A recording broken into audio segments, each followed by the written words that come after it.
Hello दोस्तों, नमस्कार दोस्तों। आपका मेरे यूट्यूब चैनल में स्वागत है दोस्तों।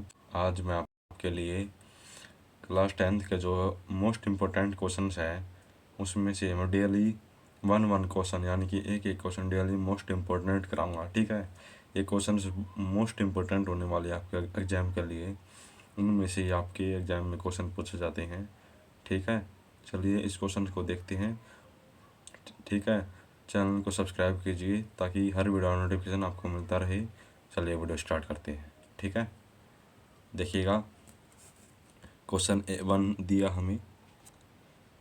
देखिएगा 6 मीटर लंबे एक ऊर्ध्वाधर खंभे की जमीन पर 4 मीटर लंबी छाया पड़ती है और उसी समय एक मीनार की छाया 28 मीटर लंबी होती है। मीनार की ऊंचाई ज्ञात किए कि करनी है हमें। मीनार की क्या करनी है? ऊंचाई ज्ञात करनी है। तो हम देखेंगे ए बी हल कर देते हैं हम इसको। यहाँ पे हल लिख देते हैं। तो हम मान लेते हैं कि ए बी एक खंबा है। ठीक है, एक खंबा है ए बी। ठीक है, जिसकी ऊंचाई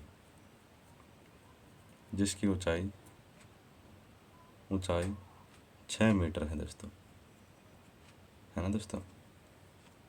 6 मीटर है। ठीक है, तो बी सी खंबा दिया हुआ है हमें। जब बी सी खंबा दिया हुआ यहाँ पे ये बी सी खंबे की छाया जो है की छाया कितनी है? की छाया देखिए, आप देख रहे 4 मीटर है छाया, 4 मीटर है दोस्तों। ठीक है दोस्तों, और देखो पी क्या हो, देखो अभी पी क्या हो, देखो ये वाला हिस्सा देखो आप। पी और क्या हो, देखो पी क्या हो।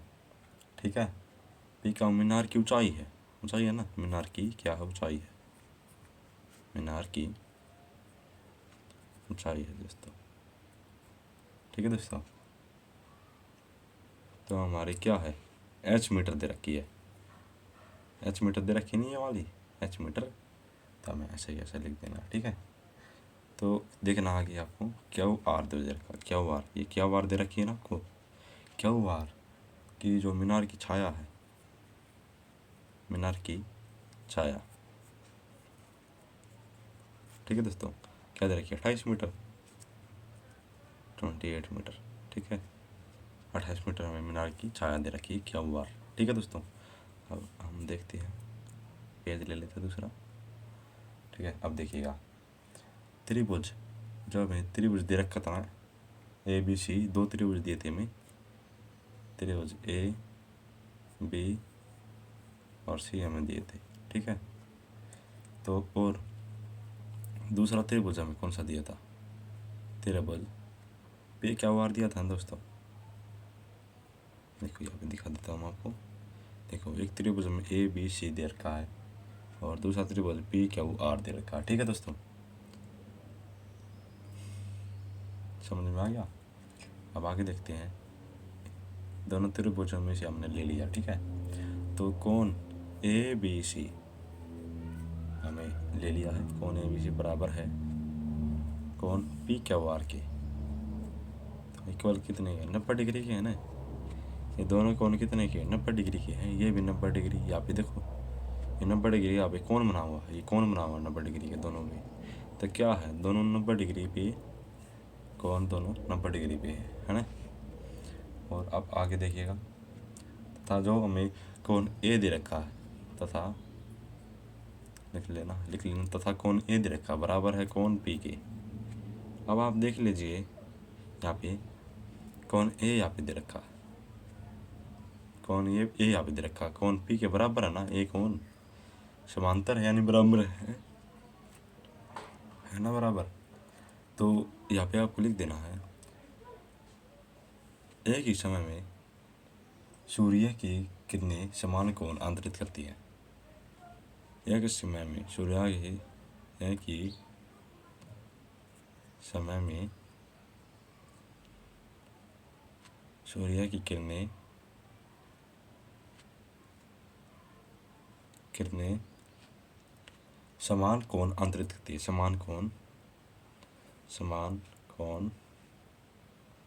आंतरित करती है दोस्तों। अंतरित अंतरित करती है। ठीक है, क्या करती है? अंतरित अंतरित करती है। ठीक है, लिख दिया आपको यहाँ। फिर आपको देखते हैं, हम इसको ये वाला नियम लगाएंगे, ए वाला समरूप कसौटी से हम हल करेंगे इसे। समरूप कसौटी ठीक है दोस्तों, कसौटी। ठीक है, कसौटी से हम हल करेंगे इसको। समझ में आ रहा आपको? कमेंट बॉक्स में बताते रहना। हम आगे देखिएगा, इसको हल करेंगे हम समरूप कसौटी से। ठीक है, तो अब हम नेक्स्ट पेज ले लेते हैं। ठीक है, नेक्स्ट पेज देखिएगा आप। नेक्स्ट पेज में ऐसा है ना, नीचे आप लिखा नहीं जाता, हमें देखो मुड़ जाता है। ठीक है, देखते हैं आप। त्रिभुज ए बी सी हमें दे रखा था, एक त्रिभुज तो। ठीक है, त्रिभुज ए बी सी दे रखा था एक तो। देखिएगा, त्रिभुज ए बी सी हमें दे रखा थी एक तो, मेरा कितना। और ये सर्वांग सम थी। सर्वांग सम का चिन्ह ये होता है दोस्तों। ठीक है, किससे थी? त्रिभुज पी क्यू आर से सर्वांग सम थी दोस्तों। थी ना, आपको मन दिखाया भी है जब ये आकृति दिखाई दोनों में, ये सर्वांग सम आपस में क्या है? सर्वांग सम दोस्तों। सर्वांग सम दोस्तों आपस में दोनों आकृति, आकृति 1 आकृति नंबर 2 दोनों क्या? सर्वांग सम है दोस्तों। समझ में आ गया? अब आगे देखते हैं हम। तो अब देखिएगा आप, ए बी हमें दे रखा है। ए बी किसके इक्वल है आपको देखना है। ए बी जो हमें दे रखा है, ये ए बी दे रखा है, ये पी क्यू के इक्वल है। तो पी क्यू हमें बाय में लिख देना है, नीचे लिख देना है बटे में। पी क्यू के इक्वल है। ठीक है, पी क्यू की। तो अब जो इक्वल है बी सी हमें दे रखी है, जो नीचे है ना, यहाँ पे नीचे हमें बी सी दे रखी है। दूसरे में क्या दे रखा है? दूसरे में हमें दे रखा है क्या वार दे रखी है। तो ये दोनों भी इक्लव है ना, इक्वल है दोनों। ठीक है, तो हमें क्या कर देना है, लिख देना आपको B C by Q R, कि दोनों समान है, दोनों आकृति हमारी समान है। तो अब ले लेते हैं ए बी की वैल्यू कितनी है आपको देखिएगा। ए बी की वैल्यू हम 6 दे रखी है, और ए बी की वैल्यू हमें 6 दे रखी है। और जो हमें दे रखी है पी क्यू की वैल्यू हमें दे रखी है, पी क्यू की वैल्यू हमें दे रखी है एच दे रखी है दोस्तों। एच दे रखी है, पी क्यू की वैल्यू बराबर है बी सी। देखिए बी सी हमें 4 दे रखी है। देखिए ये रही बी सी। ठीक है, बी सी हमें यहाँ पे 4 दे रखी है, देखो दिख गया ना। बी सी क्या दे रखी है? हमें 4 दे रखी है। और अब क्यू आर भी देख लेना, बी सी हमें 4 दे रखी, क्यू आर हमें 28 दे रखा। ठीक है, यहाँ तक हमारा क्लियर है। अब आगे आपको देखना है, हम नेक्स्ट पेज ले लेते हैं, नहीं तो ये भी करवा देते हैं निकाल लगा के। तो देखिएगा 6 मल्टीप्लाई, देखो ये दोनों तो मल्टीप्लाई हो जाएगा, 4 नीचे आ जाएगा और 6 मल्टीप्लाई 28/4 और इक्वल में एच आ जाएगा। ठीक है, कटता तो काट लेना। देखिएगा 2 2 जा 2 1 जा 2 4 जा, हाँ जी हो गया ना। तो 2 1 जा और 2 3 जा, तो क्या आ गया देखो यहाँ पे दे रखा है एच, तो एच लिख दिया आपने, एच बराबर में एच लिख दिया। 3 × 14 करोगे तो हमारी एच निकल के आ जाएगी, ऊंचाई निकल के आ जाएगी। एच हमारी क्या आ जाएगी?